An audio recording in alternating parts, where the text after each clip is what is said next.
உலகெங்கும் வாழும் அன்பு தமிழ் நெஞ்சங்களுக்கு வணக்கம். என்பிசி செய்தி மடல் ஹாட் டாக் நிகழ்ச்சியில் உங்களை சந்திப்பதில் மிக்க மகிழ்ச்சி. உலகளாவிய தமிழ் சொந்தங்களே, அன்பு கிறிஸ்தவ உறவுகளே, நீங்கள் வாரத்தின் கடைசி நாள் எப்பொழுது வரும் என்று காத்துக்கொண்டு நமது கிறிஸ்தவ விழிப்புணர்வு நிகழ்ச்சியை பார்க்கிறீர்கள். பல அரிய வேத தகவல்களை அறிந்து கொள்கிறீர்கள். தொடர்ந்து நிகழ்ச்சியை பாருங்கள். உலகளாவிய ஆவிக்குரிய மக்கள் விழிப்புணர்வு பெற வேண்டுமே என்று இந்த நிகழ்ச்சியை சிறந்த வேத ஆலோசனையோடும் நாம் கேட்டு அறிந்து வருகிறோம். அதன் தொடர்ச்சியாக நமது அன்புக்கினிய கிறிஸ்தவ பெரியார் டாக்டர் பீட்டர் சாலமன் ஐயா அவர்களை சந்திக்கலாம். வாருங்கள் அன்பு தமிழ் சொந்தங்களே. ஐயா வணக்கம். ஐயா வணக்கம். சொல்லுங்க. பரிசுத்த வேதாகமத்தையே படிக்கும்போது பல குழு உள்ள பல மக்களுடைய பெயர்கள், ராஜ்யங்கள் பெயரெல்லாம் பார்க்குறோம் ஐயா. அதில் யூதர்களை ஒரு புறம் நம்ம படித்தாலும் கிரேக்கர்கள் என்கின்ற ஒரு இன மக்களையும் பார்க்குறோம். அவர்கள் யார்? அவருடைய பின்னணி தான் என்ன? கொஞ்சம் சொல்லுங்கள் ஐயா. கிரேக்க பண்டைய நாகரிகம் உலகத்தில் இயேசு கிறிஸ்து பிறப்பதற்கு முந்தைய நாகரிகம். ஏறக்குறைய கிறிஸ்துவுக்கு முன் 336 ஒரு 140 வரைக்கும், அதாவது பிசியில் உலகளாவிய அரசு அவங்க அமைச்சிருந்தாங்க. அதான் வேர்ல்டு கிங்டம். தானியேலில் நம்ம படிக்கிற 2ஆம் அதிகாரத்தில் படிக்கிறோம், உலகத்தை இயேசு கிறிஸ்து வரைக்கும் அந்த கடைசியில் 4 ராஜ்யங்கள் உலகத்தை ஆளும் படிக்கிறோம். முதலாவது பாபிலோனிய பேரரசு, அப்புறம் மேதிய பேரரசு, கிரேக்க பேரரசு, கடைசியாக ரோம பேரரசு. அதில் இந்த 3வது பேரரசு தான் இந்த கிரேக்க பேரரசு. இந்த மக்கள் ரொம்ப ஆச்சரியமான மக்கள். அவர்கள் அறிவாளிகளாக இருந்தாங்க. ரெண்டாவது, அவர்களுடைய மொழி அன்றைய காலகட்டத்திலிருந்து இன்னைய தேதி வரைக்கும் இங்கிலீஷ்னு ஒரு மொழி இல்லைன்னு சொன்னால் நம்ம எல்லாரும் கிரேக்க மொழியை தான் உலக மொழியாகவே பேசியிருக்க வேண்டிய ஒரு சூழல் நமக்கு வந்திருக்கும். காரணம், இந்த கிரேக்க மொழியில் இருக்கிற எழுத்துக்கள் தான் ஆங்கில மொழியிலும் இருக்கிறது. ரொம்ப ஆச்சரியமா இருக்கும். இப்போ ஆங்கிலத்தில் 26 எழுத்துன்னு வைங்க, கிரேக்க மொழியில 24 எழுத்துக்கள். அது மாத்திரம் இல்லை, கிரேக்கர்கள் சிறந்த பண்பாட்டின் மாதிரிகளா இருக்காங்க. அவங்களுடைய காலத்துல கட்டடக்கலை, உதாரணமாக ஒரு நதியின் குறுக்கே கட்டக்கூடிய அணை, மிக உயரமான கட்டிடங்கள், தூண்களை அமைத்து கட்டுவது. ரெண்டாவது, அவர்களுடைய காலத்தில் மனிதர்கள் மத்தியில் முதல் கல்வி ஸ்தாபனங்கள் ஏற்படுத்தப்பட்டது. ஆமாம், அதாவது எல்லாரும் ஒவ்வொருத்தரும் சொல்லுவாங்க, எங்கள் ஊரில் பல்கலைக்கழகம் இருந்ததுன்னு இந்த நாட்டில் கூட சொல்கிறாங்க. ஆனால் உண்மையாகவே பல்கலைக்கழகங்கள் எங்கே துவங்குச்சுன்னு கேட்டிங்கன்னா கிரேக்க நாட்டில் தான். அங்கே இருந்த பெரும் கல்வியாளர்கள் ஒவ்வொருத்தரை பற்றி இன்னை வரைக்கும் நம்ம படிக்கிறோம். உதாரணமாக சாக்ரட்டிஸ், பிளாட்டோ, அரிஸ்டாட்டல், எபிகுரஸ், இந்த மாதிரி ஏராளமான மக்கள். இந்த மக்களுடைய நற்காரியங்கள், போதனைகளை இன்னைய தேதி வரைக்கும் நம்ம படிக்கிறோம். இப்போது சாக்ரட்டிஸை நினைச்சோம்னா தத்துவம்னா என்ன, வாழ்க்கைனா என்ன, மரியாதைனா என்ன. அதே மாதிரி பிளாட்டோ அவருடைய மாணவர். அவர் தத்துவத்துக்கு பிறகு விஞ்ஞானத்தை பற்றி ரொம்ப ஏராளமாக சொல்றார். அதுக்கு பிறகு வந்த அரிஸ்டாட்டில் வானியலை பற்றி ஏராளமாக பேசுறார். இன்னைய தேதி வரைக்கும் உலகத்தில் நோபல் பரிசு வென்றவர்கள் அனைவரும் அன்றைய கிரேக்க தத்துவ அறிஞர்கள். இந்த மனிதர்களை கொண்டு தான், அந்த பேஸை வச்சு தான் இன்னைக்கு அவர்கள் வெற்றி பெறாங்க. நீங்க சொல்ற எல்லாருமே பெரிய பெரிய உலக பிரசித்தி பெற்றவர்கள். இன்னும் ஏராளமான மக்கள் இருக்காங்க. எனக்கு நினைவு குறைவாக இருக்கிறது.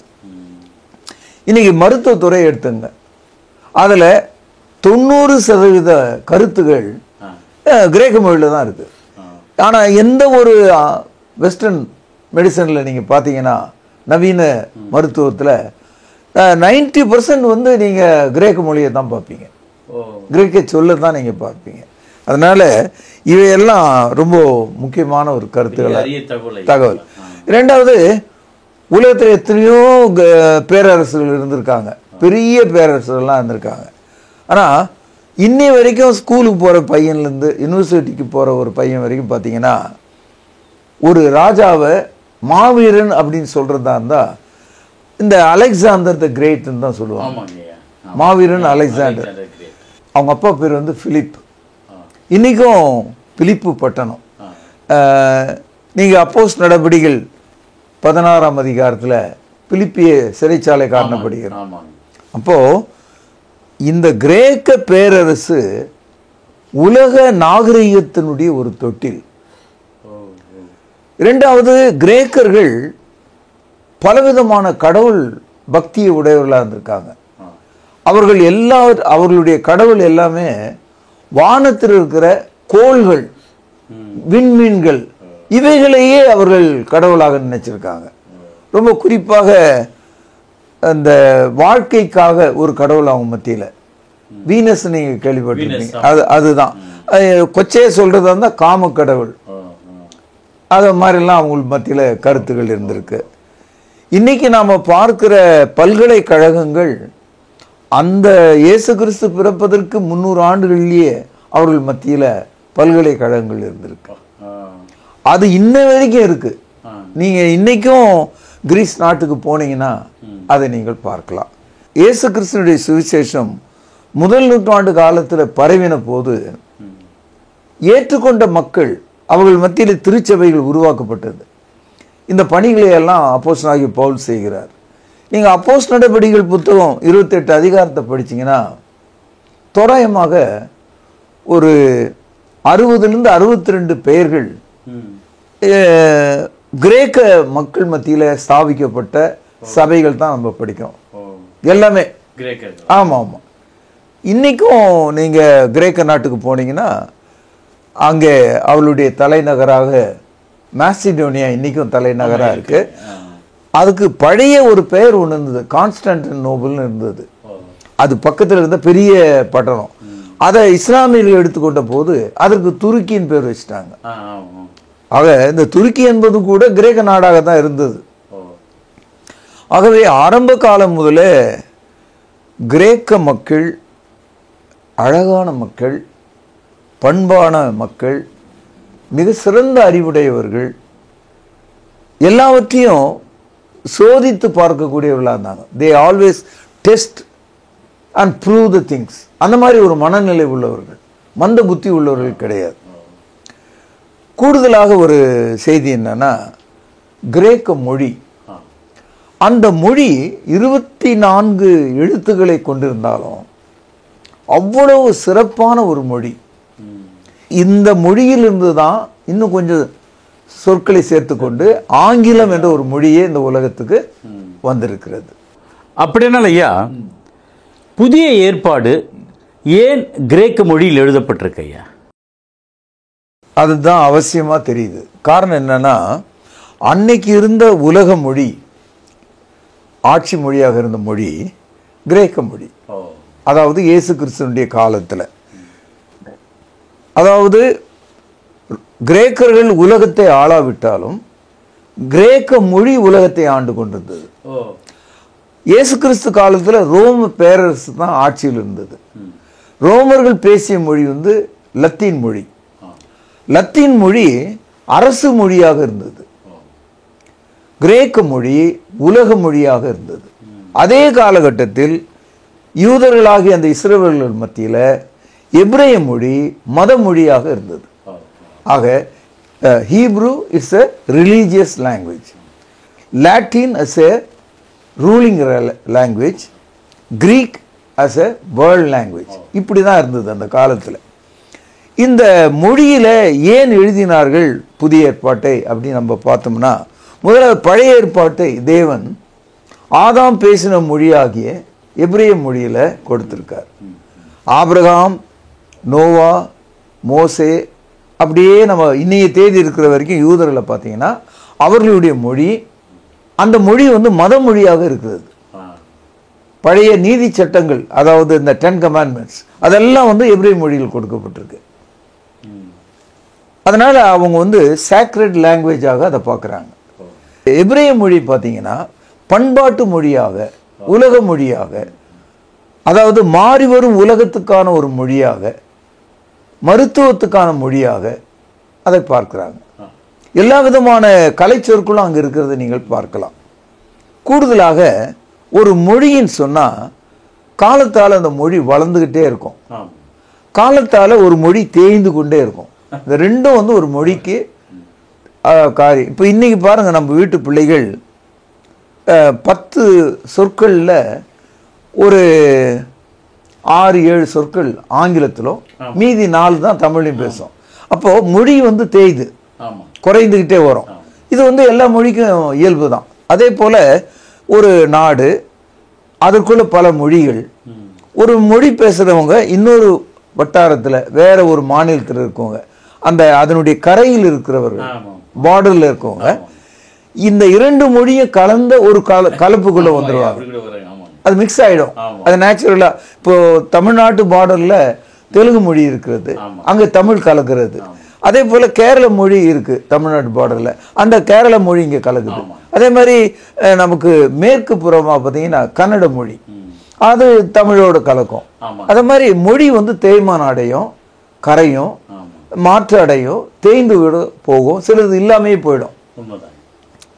ஆனால் இன்னைய வரைக்கும் கிரேக்க மொழியானது இந்த வட்டார தேய்மானங்கள், இந்த பார்டர் என்க்ரோச்சிங்னால் வந்த தேய்மானங்களை இல்லாத ஒரு மொழியாக இருக்கிறது.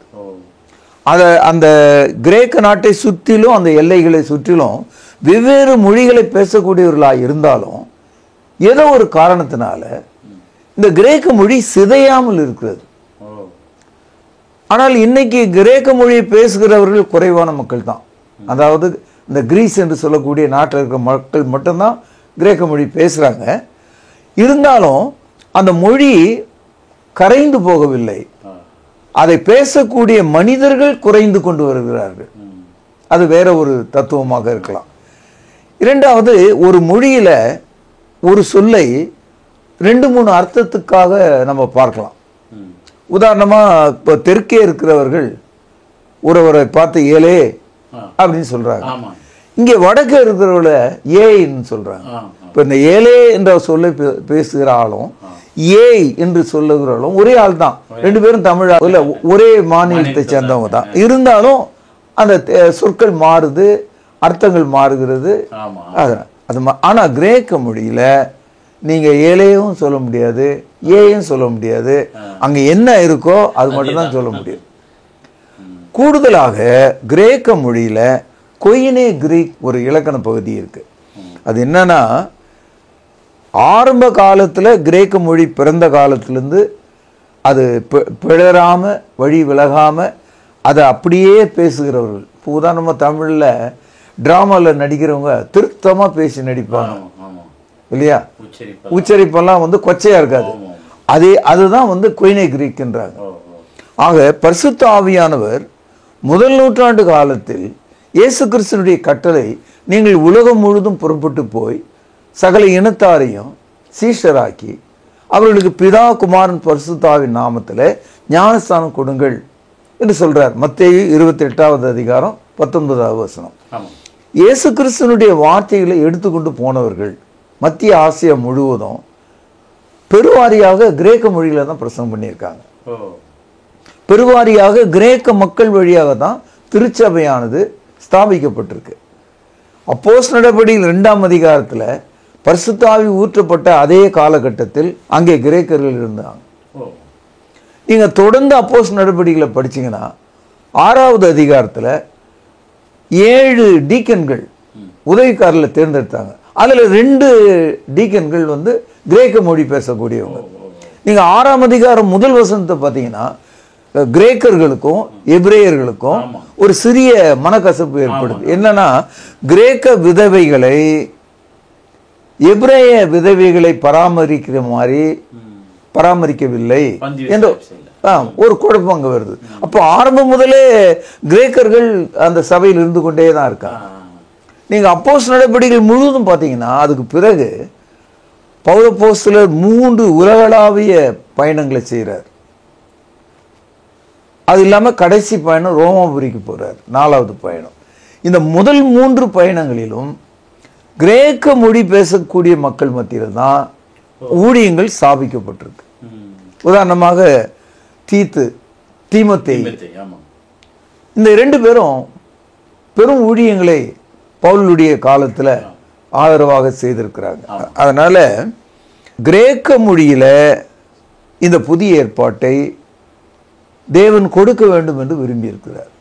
நம்ம ஊரில் இருக்கவங்க 1000 நியாயங்கள் சொல்லுவாங்க. நாங்கள் தான் மூத்த குடி, நாங்கள் தான் முதல் மொழி. ஒவ்வொரு மொழி பேசணும் அப்படிதான் சொல்லிட்டு இருக்கான், அப்படிதான் சொல்றான். ஆதாமிலிருந்து பழைய ஏற்பாட்டு காலம் முழுவதும் அந்த எபிரேய மொழி தான் இருக்கு. ஆதாமே பேசின மொழி எபிரேய மொழின்னு நிரூபிக்கப்பட்டிருக்கு. ஆனால் நம்ம ஆளுங்க எப்பவுமே நாங்கள் கல் தோன்றி மண் தோன்றா காலத்திலேயே நாங்கள் தமிழ் பேசணும். கல்லும் மண்ணும் தோன்றதுக்கு முன்னாடி நீ எங்கே இருந்த? இது என்ன கேள்வி? இதை கொஞ்சம் யோசிக்க வேண்டிய ஒரு விஷயம் இது. அதனால் ஒன்று, உதாரணமாக இந்த கிரேக்க மொழியில் சில சொற்கள் வேறு எந்த மொழியிலையும் அதை எடுத்து சொல்ல முடியாது. உதாரணமாக கடவுளை பற்றிய தத்துவங்களை வேற மொழியில் சொல்லியிருந்தா அது 15-20 அர்த்தங்களை உடையதாக மாறிட்டு இருக்கும். ஒரே சொல், இப்போ தேவன் என்ற ஒரு சொல், அதற்கு ஆணா பெண்ணா அப்படின்னு போயிட்டே இருக்கும். அது வளர்ந்துட்டு இருக்கும். ஆனால் அது கிரேக்க மொழியில் கொடுக்கப்பட்டதுனால இன்னைக்கு 2000 ஆண்டுகள் கடந்தும் கூட அந்த சொற்களின் பொருள் அனர்த்தமாகாமல், வேறு திசையிலே செல்லாமல், வட்டார வழக்கை ஏற்றுக்கொள்ளாமல், ஒவ்வொரு கமாவும் ஒரு புள்ளியும் கூட இடமாறாமல் இருக்கிறது. ஒரு வசனம் உங்களுக்கு எடுத்து காண்பிக்கிறேன். கிரேக்க மொழியில பாருங்க, ஆதியிலே வார்த்தை இருந்தது, அந்த வார்த்தை தேவனிடத்தில் இருந்தது, அந்த வார்த்தை தேவனாயிருந்தது. யோவான் 1:1. இதை கிரேக்க மொழியில் கொடுத்ததுனால தான் இன்னைய தேதி வரைக்கும் நம்ம குழப்பம் இல்லாமல் இந்த வசனத்தை புரிந்து கொள்ள முடிகிறது. இதே வசனத்தை வேறு ஒரு மொழியில் கொடுத்திருந்தால் மனிதர்கள் அதற்கு காது மூக்கு வைத்து ஆண் தன்மை பெண் தன்மையை கூறி மரம் கல் இவைகளோடு ஒப்பிட்டு எல்லா விதமான தத்துவங்களை உள்ளே புகுத்தி அந்தந்த மனிதர்கள் அந்தந்த மதத்தின் ஆர்வத்தின்படி பழக்கத்தின்படி இந்த வசனத்தை இன்டர்பிரட் பண்ணிட்டு போங்க.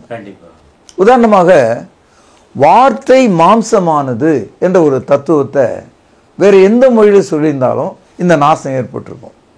உதாரணமாக பாருங்க, யோவான் எழுதிய சுவிசேஷம் 1வது அதிகாரம் 14வது வசனம். அந்த வார்த்தை மாம்சமாகி கிருபையினாலும் சத்தியத்தினாலும் நிறைந்தவராய் நமக்குள்ளே வாசம் பண்ணினார், அவருடைய மகிமையை கண்டோம், அது பிதாவுக்கு ஒரே பேரானவருடைய மகிமைக்கேற்ற மகிமையாகவே இருந்தது. இந்த கருத்துக்கள் எல்லாம், இந்த மூல உபதேசங்கள்லாம் இந்த கொய்னே கிரீக்கில் கொடுக்கப்பட்டதுனால்தான் எத்தனை மொழிபெயர்ப்புகளை உண்டானாலும் இன்னைக்கு உலகத்தில் இந்த பைபிள் குறைஞ்சபட்சம் 6000க்கு மேற்பட்ட மொழிகளில் இருக்கு, இன்னும் கூட அதிகமாக இருக்கலாம். ஆனால் ஒவ்வொரு மொழிக்கும் இந்த நியூ டெஸ்டமெண்ட் டிரான்ஸ்லேஷன் ஆக ஆக அங்கே கருத்து சிதைந்து கரைந்து அந்த உள்ளூர் மரபுகளும் பேச்சுகளும் எண்ணங்களும் தத்துவங்களும் உள்ள ஏறிட்டு இருக்கும், ஏற்பட்டு இருக்கும். இப்போ பாலுக்குள்ள அது புளிக்க ஆரம்பித்தால் அது தயிராக மாறுவது போல அது கொஞ்சம் வித்தியாசமான ஈடாக மாறிட்டு இருக்கும். அதனால தான் நீங்கள் உலகத்தில் எந்த ஒரு பைபிள் ஒன்றா பாருங்க, இது மூல மொழியாகிய கிரேக்கத்திலிருந்து மொழிபெயர்க்கப்பட்டது என்ற ஒரு வார்த்தை. ஆமாம், நேராக கிரேக்கிலிருந்து மொழிபெயர்த்ததுனால தான் நமக்கு சுட சுட வேதாகமும் அப்படியே இருக்கிறது. அதில் எந்த கருத்து சிதைவுகள் எதுவும் இல்லை. ஆனால் வேறு மொழியில இது தேவன் கொடுத்திருந்தார்னா இன்னைக்கு இது அனர்த்தமாக போய் 1000-10000 அர்த்தங்களை உடையதாக மாறி இருக்கும். இதுக்காக கிரேக்க மொழியில கடவுள் நமக்கு இந்த வார்த்தையை கொடுத்ததற்காக நாம் நன்றி செலுத்தலாம். பாருங்கள், யோவான் எழுதிய சுவிசேஷம் 19வது அதிகாரம் 20வது வசனம். இயேசு சிலுவையிலே அறையப்பட்ட இடம் நகரத்துக்கு சமீபமாயிருந்தபடியினால் யூதரில் அநேகர் அந்த மேல் விலாசத்தை கவனிங்க வாசித்தார்கள். அந்த சிலுவையின் மேலே போடப்பட்ட அந்த போர்டில் அதை வாசித்தார்கள். அது எபிரேயு, கிரேக்கம், லத்தீன் பாஷைகளில் எழுதியிருந்தது. இங்கே 3 மொழிகளை பார்க்கிறோம். யூதர்கள் படிக்கக்கூடிய மொழி, மத மொழி எபிரேயம். யூதர்கள் பேசக்கூடிய உலக மொழி கிரேக்கம். யூதர்கள் கீழ்ப்படிய வேண்டிய அரசுக்கான ஒரு மொழி லத்தீன் மொழி. ஆக அந்த சிலுவையின் மேல இந்த 3 மொழிகளும் பயன்படுத்தப்பட்டிருக்கிறத நான் பார்க்கிறேன். இது ரொம்ப ஆச்சரியமா இருக்கு. அதே போல லூக்கா என்ற ஒரு ஆசிரியர் இருக்கார். இந்த லூக்கான காஸ்பிள், அவர் மிகப்பெரிய படிப்பாளி. அவர் ஒரு டாக்டர். அப்போ அந்த காலத்திலேயே அந்த வெஸ்டர்ன் மெடிசனை நம்ம அங்க கவனிக்கலாம். உதாரணமாக கொலோசியர் 4வது அதிகாரம் 14வது வசனம், பிரியமான வைத்தியனாகிய லூக்காவும் தேமாவும் உங்களுக்கு வாழ்த்துதல் சொல்கிறார்கள் என்று பவுலடியார் குறிப்பிடுறார். இந்த லூக்கா தேவ ஒத்தாசையினால பவுலப்போஸ்தலருடைய எழுதுகோலாக, ரைட்டராக, எழுத்தாளராக மாறிவிட்டார். அதனால தான் பவுலப்போஸ்தலர் எழுத வேண்டிய வார்த்தைகளை எல்லாம் தேவ ஆவியினால் அவர் ஏவி சொல்லும்போது அவைகளை எழுதி பதிவு செய்கிற ஆசிரியராக இந்த லூக்கா வந்து விடுகிறார். ஆனால் லூக்காவுடைய ப்ரொஃபஷன், அவருடைய வேலை என்னன்னு பார்த்தா, அவர் ஒரு டாக்டர். ஒரு டாக்டர் ஒன்று சொல்றதா இருந்தா மிக சிறப்பாக சொல்லுவாங்க. இப்போ தந்தியில் ஒரு கருத்தை படிக்கிறதா வச்சுக்குவோம். அவனை சதக் சதக் என்று குத்தினார்கள், ரத்தம் குபு குபு என்று வெளியே வந்தது அப்படின்னு எழுதுவோம். படிக்கிறவர்களுக்கு அது உற்சாகமா இருக்கும், அந்த காட்சியை பார்த்த மாதிரி இருக்கும். படிக்காதவங்க கூட அதை சிறந்த அளவில் புரிஞ்சுக்கலாம், விலகிடும். ஆனா இயேசு கிறிஸ்து கெத்செமனே தோட்டத்தில் அவர் முகங்குப்புற தரையில் விழுந்து ஜெபம் பண்ணார்.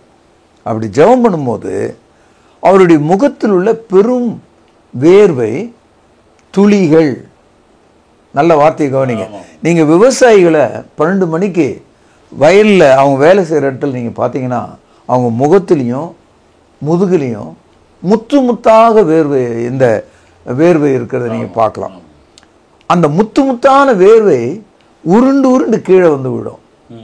அந்த காட்சியை காட்டுறார். அது மாதிரி இயேசு கிறிஸ்துனுடைய முகத்தில் வந்த அந்த வேர்வையின் பெருந்துளிகள் இரத்தமாக விழுந்தது.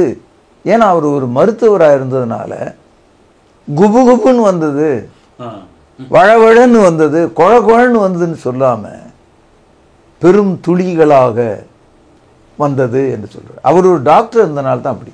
நீங்க லூக்கா சுவிசேஷம் முழுவதும் படிச்சீங்கன்னா அந்த அக்யூரசி ஆஃப் ரைட்டிங் ரொம்ப தெளிவா இருக்கும், டீட்டெயில்டா இருக்கும். அது எப்படி நடந்தது, அது எப்படி பேசப்பட்டது, அவன் என்ன சொன்னான், இவர் என்ன சொன்னார், அது எந்த நடந்தது, ஏசு சொன்னாரு அவன் சுகமா இருப்பான். அதை தொடரும் போது அவர் சொல்லுவார், அந்நேரத்தில் தானே அவன் சுகமாக்கப்பட்டான். அந்த டைமை கரெக்ட் பண்ணுவார். அதனால தான் புதிய ஏற்பாடு கிரேக்க மொழியில குறிப்பாக அப்போஸ்தலனாகிய பவுலை போன்ற பேராசிரியர்களை கொண்டு ஏவப்பட்டது. ஏன்னா உலகத்தில் வாழ்ந்த காலத்தில் இருந்த மிகப்பெரிய கல்விமான்கள் ஒருவராக பவுல் அப்போஸ்தலர் இருக்கார். அந்த ஆவியின் வார்த்தைகளை எழுதும் எழுத்தாளராக பவுலுக்கு உதவியாக இந்த லூக்கா இருக்கிறார். பவுல் அப்போஸ்தலர் புதிய ஏற்பாட்டில் 13 நிருபங்களை எழுதியிருக்கார். இந்த 13 நிருபங்களும் ஏறக்குறைய லூக்கா என்ற அந்த கிரேக்க ஆசிரியரால், லூகாஸ்ன்றது கிரீக் வேர்டு, அது லூகாஸ், இன்னைக்கு லூகாஸ் டிவிஎஸ் சொல்றோம், அதே வார்த்தை தான் அது. அந்த லூகான்றது, அந்த லூக்கா ஒரு கிரீக் அவர். அதனால தான் அவர் எழுதின எழுத்துக்கள்லாம் இன்னைக்கும் நம்ம படிச்சோம்னா, உதாரணமா தீத்து புத்தகத்தை படிச்சீங்கன்னா இந்த சர்ச் மேனுவல், சபையினுடைய கையேடு, அது அந்த புத்தகம், அதுல எவ்வளவு அக்யூரசி இருக்கிறத நீங்க பார்க்கலாம், அவ்வளவு தெளிவை நீங்க பார்க்கலாம். அதனால தான் தேவ வசனத்தை சிறப்பாக படிக்க தேவன் நமக்கு இந்த கிரேக்க மொழியை, புதிய ஏற்பாட்டை பதிவு செய்வதற்கு தெரிந்து கொண்டார். ஐயா, இப்படி இந்த ஆராய்ச்சிபூர்வமான விஷயத்தை பார்க்கும்போது கிரேக்கர்கள் ஞானிகள் தானே, அறிவாளிகள் தானே, அவளுக்கு சுவிசேஷம் வேண்டுமா? இதை பவுல் எப்படி சொல்றாரு பாருங்க. ரோமருக்கு எழுதிய நிருபம் 1வது அதிகாரம் 14வது வசனம். கிரேக்கருக்கும் மற்ற அந்நியருக்கும் ஞானிகளுக்கும் மூடருக்கும் நான் கடனாளியாய் இருக்கிறேன். அப்போ பவுல் அப்போஸ்தலர் கிரேக்கர்களுக்கு சுவிசேஷம் தேவை என்பதை இங்கே சொல்லுகிறார். நான் கடனாளி, அவர்களுக்கு சத்தியத்தை சொல்ல வேண்டும், சுவிசேஷம் நாம் ரட்சிக்கப்படுவதற்கு தேவனுடைய பலனாக இருக்கிறது என்று சொல்லுகிறார். கிரேக்கர்கள் ரொம்ப ஞானம் உள்ளவர்களாக இருந்தாங்க. அந்த ஞானமே அவர்களுக்கு ஒரு இடரலாக கூட இருந்திருக்கு. இதை பவுல் அப்போஸ்தலர் சொல்லுகிறார். 1 கொரிந்தியர் 1வது அதிகாரம் 18வது வசனம். சிலுவையை பற்றிய உபதேசம் கெட்டுப்போர்களுக்கு பைத்தியமா இருக்கிறது, ரட்சிக்கப்படுகிற நமக்கோ தேவ பலனா இருக்கிறது. அந்தபடி ஞானிகளுடைய ஞானத்தை நான் அழித்து புத்திசாலிகளுடைய புத்தியை அவமாக்குவேன் என்று எழுதியிருக்கிறார். அதனால தான் 1 கொரிந்தியர் 1ஆம் அதிகாரம் 22வது வசனம் பாருங்கள். யூதர்கள் அடையாளத்தை கேட்கிறார்கள், கிரேக்கர்கள் ஞானத்தை தேடுகிறார்கள். நாங்களோ சிலுவிலே அறையப்பட்ட கிறிஸ்துவை பிரசங்கிக்கிறோம். அவர் யூதருக்கு இடரலாயும் கிரேக்கருக்கு பைத்தியமாயும் இருக்கிறார். ஏன்னா அன்றைய யூதர்கள் அடையாளத்தையே தேடிட்டு இருந்தாங்க, அன்றைய கிரேக்கர்கள் ஞானத்தையே தேடிட்டு இருந்தாங்க. யூதர்களுக்கு அவர் இடரலா இருக்காரு, கிரேக்கருக்கு அவர் பைத்தியமா இருக்காராம். ஆகவே இந்த சுவிசேஷத்தை ஏற்றுக்கொள்ளாத மனநிலைக்கு அவளுடைய ஞானமே ஒரு இடரலாக இருந்திருக்கிறது.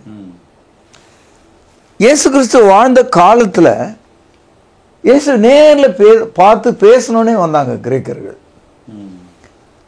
இயேசு அவர்களுக்கு கொடுத்த பதில் ரொம்ப ஆச்சரியமாக இருக்கும். இது யோவான் 12வது அதிகாரம் 20 முதல். பண்டிகையில் ஆராதனை செய்தவர்களில் சிலர் கிரேக்கர்கள் இருந்தார்கள். அவர்கள் கலிலேய நாட்டு பெத்சாயிதா ஊரானாகிய பிலிப்பினிடத்தில் வந்து, ஐயா, இயேசுவை காண விரும்புகிறோம் என்று அவரை கேட்டுக்கொண்டார்கள். பிலிப்பு அதை அந்திரேயாவுக்கு தெரிவித்தான்.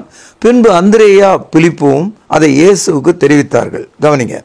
அப்பொழுது இயேசு அவர்களை நோக்கி, மனுஷகுமாரன் மகிமைப்படும்படியான வேளை வந்தது. மெய்யாகவே மெய்யாகவே நான் உங்களுக்கு சொல்கிறேன், கோதுமை மணியானது நிலத்திலே விழுந்து சாகாவிட்டால் தனித்திருக்கும், செத்ததே ஆகில் மிகுந்த பலனை கொடுக்கும். இந்த கருத்தை நம்ம நிறைய முறை படிச்சிருக்கோம். இந்த கான்டெக்ஸ்ட் அந்த கிரேக்கர்கள் தான் இயேசு பேசுகிறார், இந்த கோதுமை மணியை பற்றி. அதாவது இயேசு என்ன சொல்கிறார், நான் ஒரு கோதுமை மணியை போல் இருக்கிறேன், நீங்கள் இப்பொழுது என்னை பார்க்க வந்திருக்கிறீங்க. அதாவது இயேசு சிலுவையில் அறையப்படுவதற்கு ஒரு 6 மாசத்துக்கு முன்னாலே இந்த நிகழ்ச்சி நடக்குது. இந்த கோதுமை மணி தரையில் விழுந்து செத்தா என்ன ஆகும்? அது புதிதாக முளைச்சி 10,000 மணிகளை கொடுக்கும். அதுபோல நான் சிலுவிலே மரித்த பிறகு நீங்கள் என்னை சந்தித்திருந்தால் அது உங்களுக்கு மாபெரும் ரட்சிப்பாக மாறி இருக்கும். நீங்கள் மிகவும் ஆசீர்வதிக்கப்பட்டிருப்பீங்க. அதுக்காக காத்துருங்க. இந்த கோதுமை மணி உதாரணம் அந்த கிரேக்கர்களுக்கு இயேசுனுடைய மரணத்தை சுட்டி காட்டக்கூடியதாக இருக்கிறது. நிச்சயமாக இதையெல்லாம் வேத மாணவர்கள், இன்றைய போதர்கள் கண்டிப்பாக கவனிக்கணும். காரணம், இந்த வரலாற்றை தெரிஞ்சாதான் இன்றைய கூகுள் உலகத்தில், சவாலான இந்த ஏஐ உலகத்தில் நம்ம திருத்தமாக தேவனுடைய வார்த்தையை வல்லமையாக எடுத்து காண்பிக்க முடியும். ஏன் இந்த புதிய ஏற்பாடு கிரேக்க மொழியில் கொடுக்கப்பட்டது என்ற அந்த ஒரு கருத்து மிகவும் ருசிகரமான தகவலும் அது நம்முடைய ஆதரவை பெருக்கக்கூடியதாகவும் இருக்கிறது. ஐயா, இன்றைய என்பிசி செய்தி மடல் என்ன ஒரு அற்புதமான ஒரு புதையலை, கிரேக்கருடைய பின்னணியை தெல்ல தெளிவாக வேத வசனத்தின் ஆதாரத்தோடு எடுத்து சொன்னீங்க. ரொம்ப நன்றிங்க ஐயா. அன்பு நேயர்களே, இன்றைய நமது என்பிசி செய்தி மடல் நிச்சயம் உங்கள் வாழ்க்கையில் அரிய தகவல்களை அறிந்து கொள்ள இது ஒரு அற்புதமான நிகழ்ச்சி என்பதை நீங்கள் புரிந்திருப்பீர்கள். நீங்கள் பார்ப்பதோடு மாத்திரமல்ல, அநேகருக்கு இந்த நிகழ்ச்சியை எடுத்து சொல்லுங்கள். மீண்டும் ஒரு புத்தம் புதிய கேள்வி கணைகளோடு ஐயாவில் நான் சந்திக்க வருகிறேன். அதுவரை உங்களிடமிருந்து விடைபெறுவது உங்கள் அன்பு அறிவிப்பாளன் சார்லஸ் எஸ் குணசேகரன். நன்றி, வணக்கம். கர்த்தாவே, தேவர்களில் உமக்குப்பானவர் யார்? வானத்திலும் பூமியிலும் உமக்குப்பானவர் யார்? உமக்குப்பானவர் யார்? உமக்குப்பானவர் யார்? வானத்திலும் பூமியிலும் உமக்குப்பானவர் யார்? வானத்திலும் பூமியிலும் உமக்குப்பானவர் யார்? தொடர்பு கொள்ள வேண்டிய முகவரி: திருமறை நேரம், 58 சர்ச் தெரு, குமரன் நகர், சென்னை 6,82,000. தொலைபேசி எண் 044255008882. செல்போன் 9385500882.